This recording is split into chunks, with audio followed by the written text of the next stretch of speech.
All right, Funston, give us your Week 5 winner. Who you got? Oh, I will go with Kadarius Toney. Go with the chalk choice here. He looked great, and he looked great with both quarterbacks. Mike Glennon comes in, and I'm curious to see what the overall where he lined up, count was. But I was watching the game, and he was outside plenty, and so it wasn't all just straight out of the slot. I think the Giants are now going to have to figure out, is it Darius Slayton that's basically coming off the bench at this point? When Sterling Shepard and Slayton are back.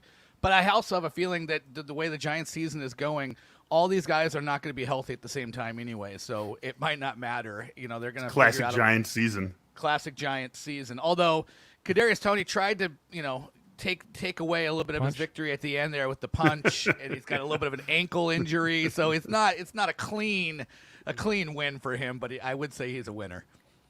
Let's use that to launch into the waiver wire. And sorry, Jake, you can talk about Kadarius Toney as well. But Devontae Booker, is he the guy to be going after on the waiver wire? If you can only make one claim and one claim only, is he at the top of the list? No. Who is? Aren't they saying it's only like a week for Barkley potentially? Even though I hope his it's ankle was two. the size of a bowling ball. Yeah, I hope it's 2, honestly, because I want him to be 100%. I hope they don't force him back because he wants to come. Remember 2 years ago? Remember 2019 where he forced his way to come back early? No, because that's why. It's Devontae Booker. It's Devontae Booker maybe for 2 weeks. You have potential. We don't know what's going on with Clyde Edwards-Helaire, but if he's out, even if put it this way, if Clyde Edwards-Helaire and Saquon Barkley are both out for 2 weeks, I'm taking Darrel Williams, even though McKinnon's going to be involved, because here's the other factor. Who do the Giants play this week? The Rams. Who's at quarterback? Likely Mike Glennon. I am taking anybody I possibly can over Devontae Booker for 2 weeks and what this offense is right now. By the way, for your question, Funston, is Kadarius Toney lined out wide 67% of the time in that game. Yeah, that's what I was noticing. I was trying to, because I was also going against him in a fantasy league, so I was very in tune. I did not want him to catch the ball, and that wasn't working out well for me, but I noticed he was out wide a lot. Only 11 in the slot. Kyle Rudolph and Evan Ingram had more slot routes and positioning than he did. Yeah. All right, so if Devontae Booker is not the first guy you're going after, not the guy who you're putting the most fab on this week, who is it, Jake? I said Darrel Williams. He's the number one for you? I mean, assuming that Clyde Edwards-Helaire is missing time, because I'm just going to take anybody in that backfield. And I do think Jerick McKinnon will get mixed in, and we saw that when Edwards-Helaire left that game. But put it this way: if Clyde Edwards-Helaire is fine, although that knee limp to the locker room did not look good, I would say it could go. Put it this way: the running backs could go 3 different directions. If all of them are out, if Carson, Barkley, and Edwards-Helaire are all out, I would go Williams, Collins, Booker. Collins, yeah. If one of them comes back, it's going to shuffle it. Right. Funston, who's your top target on the wire this week? It's Williams as well, I think. And, obviously we'll have to wait and see, but it seems like Helaire is probably missing a week, if not more. Seems like at the least, yeah. At the least, and hopefully it's not terrible news for him, but it could be a while. So I'm in on Williams as well. Where does Samaje Perine fit into this mix for you guys? Because, obviously, they had plenty of Joe Mixon in that game, and he scored a touchdown. It looked pretty good on that touchdown run, that little put his right foot in the ground and go, and that nice cut. So he looked healthy enough. But Perine looked good in his own right, 11 carries for 59 yards, had some involvement in the passing game. How does he fit into this mix for you, Funston? I don't know that he would have played that much if Mixon was 100%.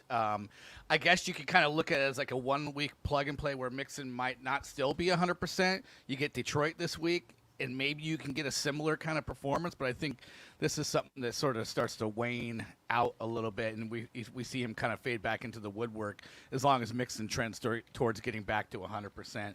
But I love seeing that Gio Bernard passed his Lando Calrissian mustache on to Samaje Perine, because that thing is gold, man.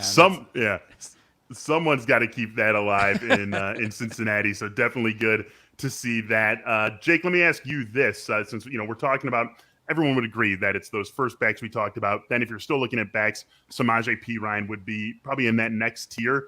Is Khalil Herbert in that next tier as well, seeing the way that he split the backfield in Chicago? And so I know you have other stuff to talk about with the Bears. Save that for a little later when it gets brought up. But just strictly on Herbert and Damian Williams without David Montgomery, is Herbert in that group with Samaje Perine in the waiver claims this week? More so the Perine, and I'll take the chance on him over Perine because Joe Mixon didn't practice the entire week. You just said it. Yeah. He just didn't practice the entire week and looked fine. Like the usage was supremely concerning because until that touchdown, we're like, oh my God, why did they even roll him out? Like the Washington team with Curtis Samuel. Like, why did you do this? Like, why? Right. But then he makes that cut. And it's just like, is there anything wrong with Joe Mixon? So, you could say that they were up 14 to, what was it, 3 or 6 at the half, and maybe the Bears.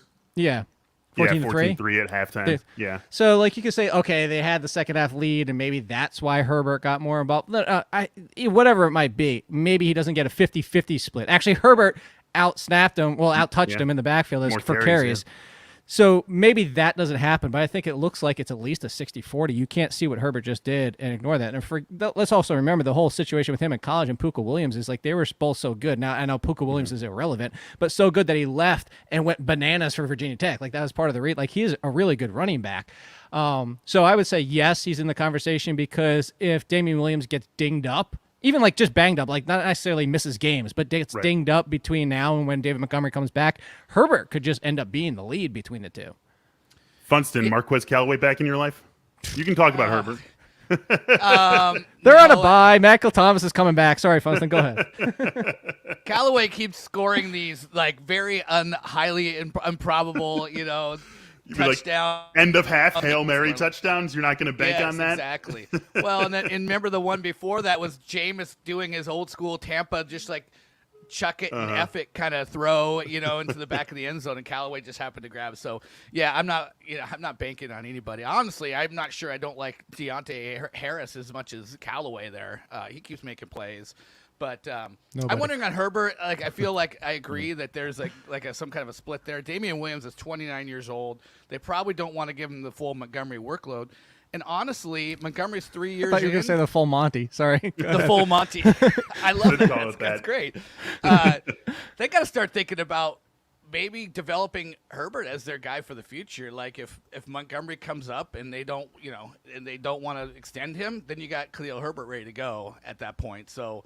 I think it behooves them to give them like a 40% split. Yeah. What's that? I said my dynasty teams would love that. I have a lot of Khalil Herbert because I look for the talent situation. You just pointed it out. Like that was a sneaky backfield to look at the next man up in the future. Yep. Mm-hmm. And this was something that Kevin Fishbane, who covers the Bears for us at The Athletic, hinted at last week, that Williams was going to be the main back, but that Herbert was going to have a larger role as the 2 than Williams did as the 2 to Montgomery. And so it shouldn't be a huge surprise to see Herbert as involved as he was. Really quick before we leave the waiver wire discussion behind, Dan Arnold, David Njoku, if you're tight end hunting, are either of those guys popping up on your radar, Jake? Hopefully you went after Schultz and Knox and you don't have to deal with this. Let's just say you didn't, though. Let's say you didn't, and you're still hunting.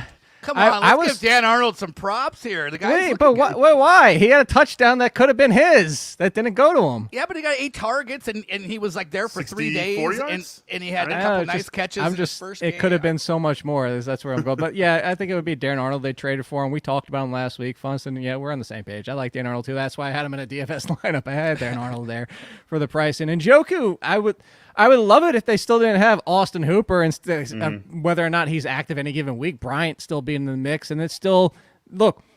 What are we talking about here with this offense? Would Baker threw for 300 yards with 1 billion attempts, and still people are getting left out? Like Odell Beckham got left out. 3 targets for Odell Beckham in that game. Hooper did nothing. I was honestly wondering if I missed like a game day scratch for Odell. I was like watching that game, wondering where he was. And that's the thing. It's like.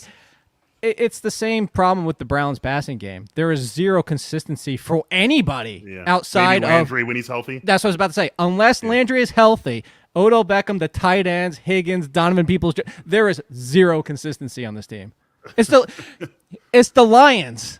Like, what's the difference between the Lions receiving options and the Browns? I mean, they're on the better offense, but you can't. Any given week, it's a different person. Yeah. Yeah. Yeah, right. You've got Chubb and you've got Hunt doing what they do in the backfield, which they did. I mean, what a game. That was an awesome game. By the way, if you're going to keep giving me plus money on Kareem Hunt scoring a touchdown every single week, like at this point, I'm going to keep betting it. You're going to keep on taking it. Now the Browns have already, their losses are to the Chargers and Chiefs, both on the road. No shame in that at all. They've got a couple of good wins on their schedule. Now this week they get the Cardinals. Like, what a brutal start to the season for the Browns. It softens up after easily, that, doesn't it? It does, yeah. But they could easily be. I mean, they could be like if they lose to the Cardinals in a good game. Denver, like the Denver, best 3 and and 3 Pittsburgh team. after that. That's yeah, but I meant like the you've got rest of the tape back season. there? Yeah, it's the schedule. Yeah.